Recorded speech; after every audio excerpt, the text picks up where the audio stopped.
is Riot Grrrl? It just seemed like some, frankly, anti-boy thing, and that is not me at all. Oh, well, you're not a Riot Grrrl, are you? And then not knowing what it was, I'd be like, no, what the hell? Like, and then I didn't really know what it was, so at first I denied it, like, because I didn't really know what it was. And then once I found out what it was, I'm just like, yeah, I am. So what does Riot Grrrl mean to you?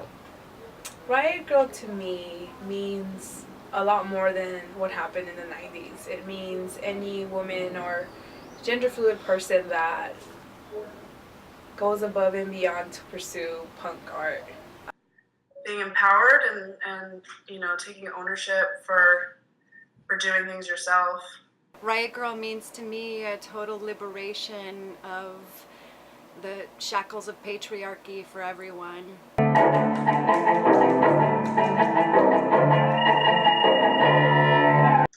Riot Grrrl is an organization that, I don't know, has no problem reaching out to other organizations. Feminist issues, standards of beauty, sexuality, politics, feminist politics. It broke down into about 10 categories, and of course music, but it wasn't like it was music number one and everything else. It didn't work like that. It was a great big ball of feminism that included music, and the music brought everybody together, but feminism and feminist issues were such a part of it that I don't think you could take it apart if you had to. Here's an event of Black Panthers, anarcho-punks, Riot Grrrls, just everyone. We feel it's very important that women play a major role in the struggle of liberation for all people, people of color, everyone. Without women, revolution does not happen. It was just so male-dominated. It's Black Flag.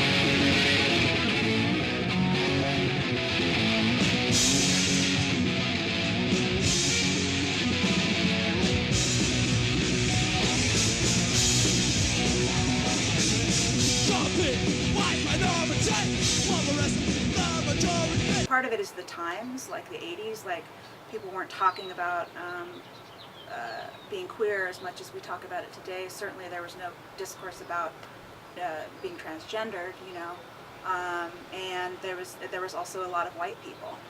Take off your swastika. It's making me angry. Take off your swastika. It really nauseates me. You say, Frank, it's just a symbol. It's just an emblem. Come on, don't get so upset. It's just a righteous decoration. Well, it means a little more to me. 'Cause I'm a Jewish lesbian, you see, and fascism isn't anarchy.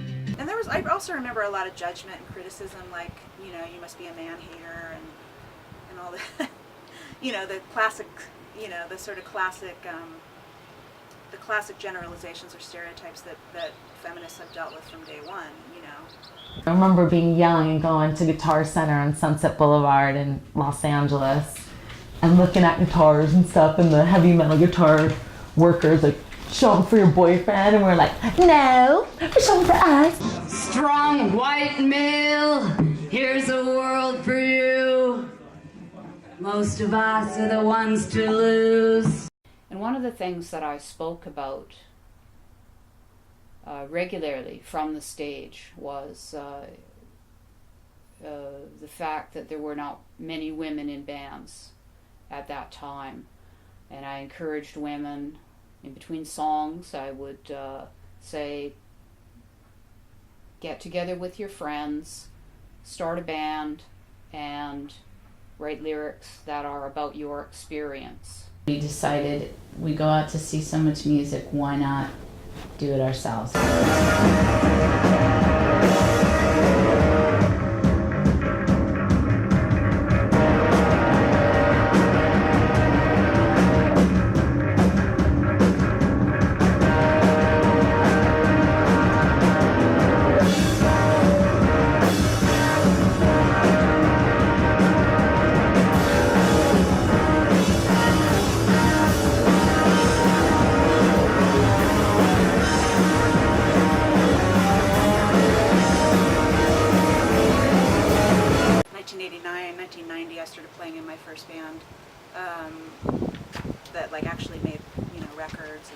played shows, and that band was called Oiler, and we were on a label called Sympathy for the Record Industry.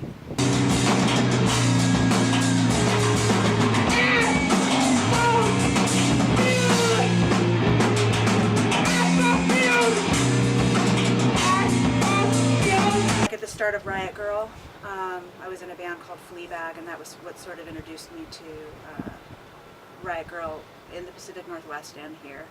And then eventually I was in a band called Longstocking that started in LA and sort of ended when I was living in Olympia.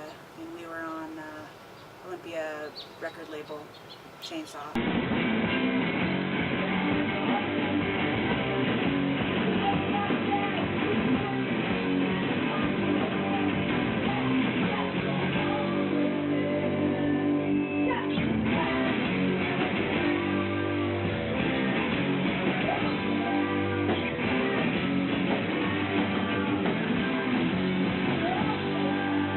I moved to LA in the spring of '92, literally like 2 weeks after the riots. It was kind of hard to connect with people at first, and it was one of the things that galvanized me to start an LA chapter of Riot Grrrl. I put up a flyer the week that the LA Weekly article came out on Riot Grrrl. I put up a flyer in Retail Slut and didn't put up a flyer anyplace else because I figured this would be like the easiest way to have as many direct interactions, because the flyer basically said, are you interested in being part of an LA chapter? Talk to the girl behind the counter.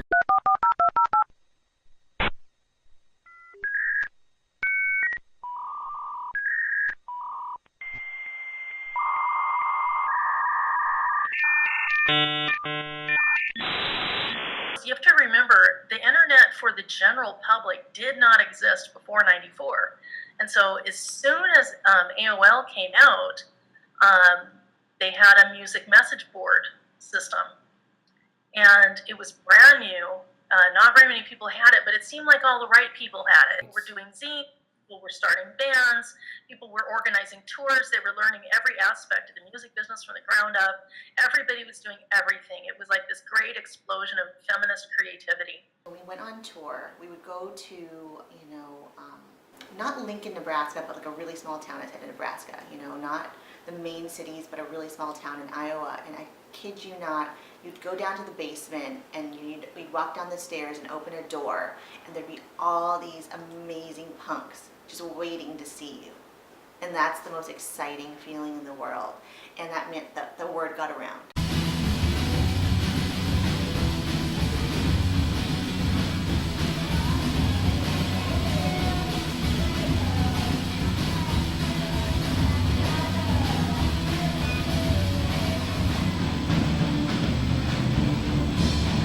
Man, it was the time.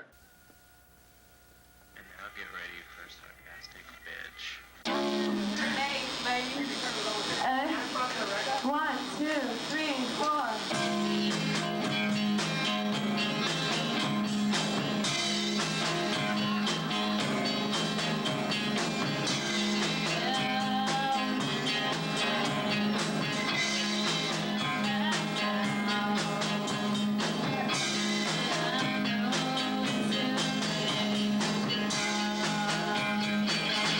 Wendy Ann was doing her record label called My Room Records.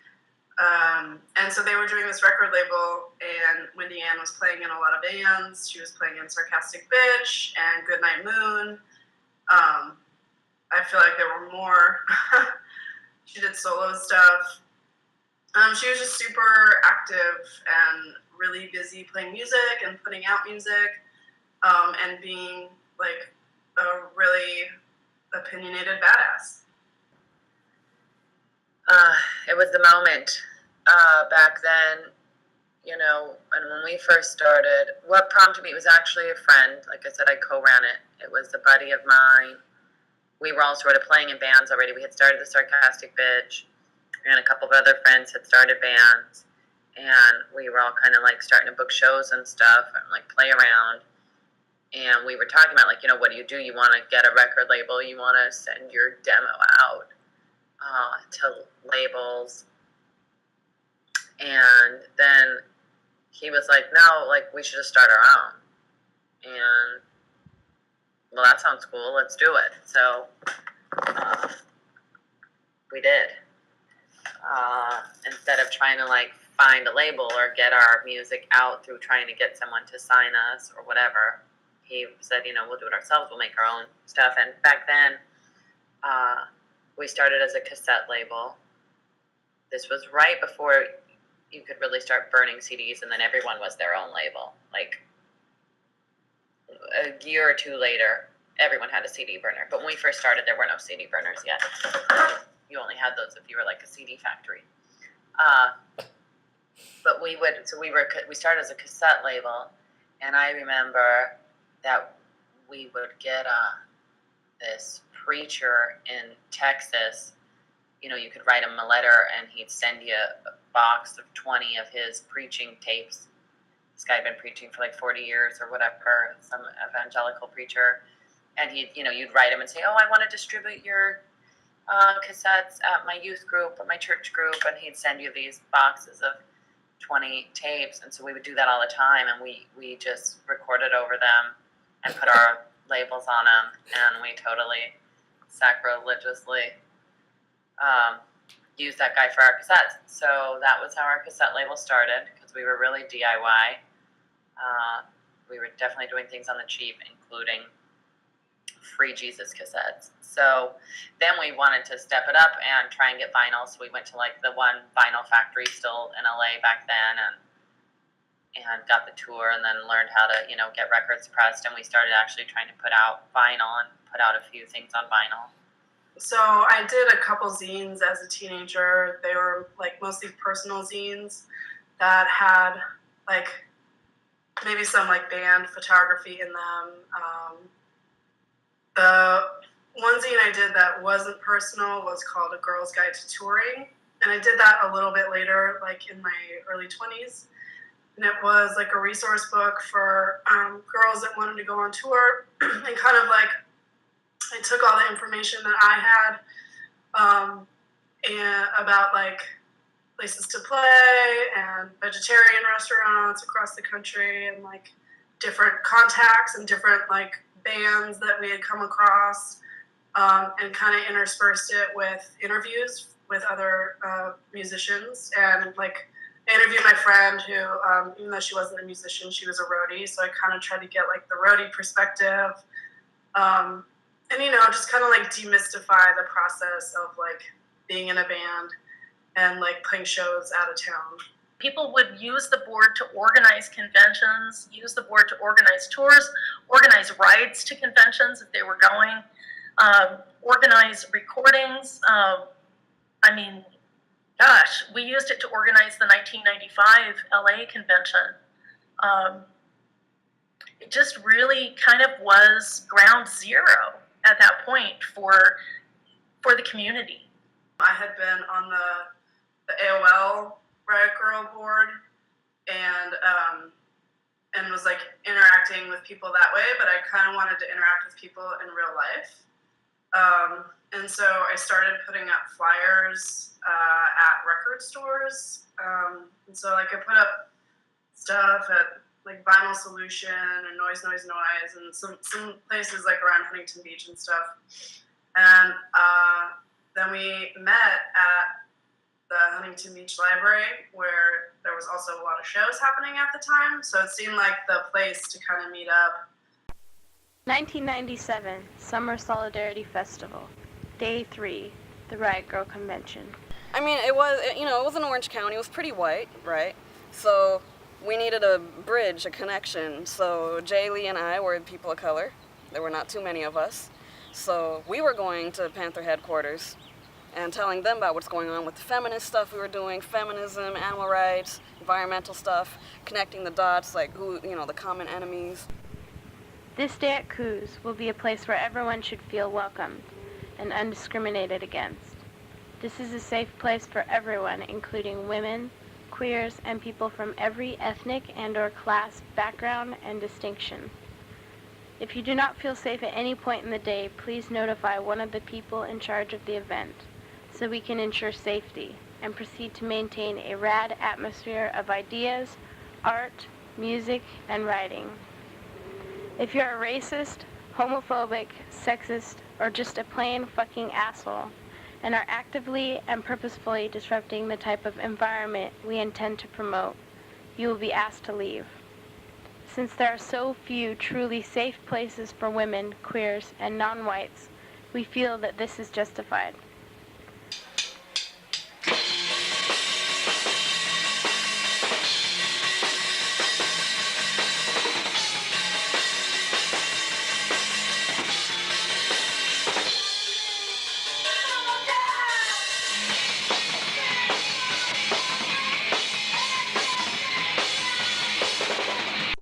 Riot Grrrl logo right in the middle. Gangsters. Black Panthers. We had common goals. We weren't each other's enemy. Back then, the word intersectional wasn't really there back then, but we were starting that at that time. I know that Riot Grrrl, especially the Riot Grrrl incarnations of the 90s, have sort of had this rep that we've had to get past, where the vast majority of the girls that were coming to these meetings were from like white, middle class, upper class families. There's no leaders and stuff like that. We work in an autonomous group. And it's called Beyond the Wall of Injustice Newsprint Magazine, issue 9. A magazine for prisoners, gangsters, feminists, and revolutionary. You know, I think that Riot Grrrl was it was interesting as it started to sort of come to Los Angeles. I know, you know, we're talking about, there's so much to be said about Riot Grrrl, but when you sort of narrow it down to like Riot Grrrl in Los Angeles, I feel like I personally had a very different experience from my Pacific Northwest friends or my friends from DC. Tattletale had a lot of really neat experiences playing around Southern California, very meaningful experiences, and like just feeling like we were really connecting with people, and people were hungry and so happy we were there and grateful for what we were bringing. Kind of scared of it. I think we were a little scary to people because of that emotional rawness, you know? We changed the face of feminism. We were third wave feminism. I prayed for love, I prayed for sadness, I prayed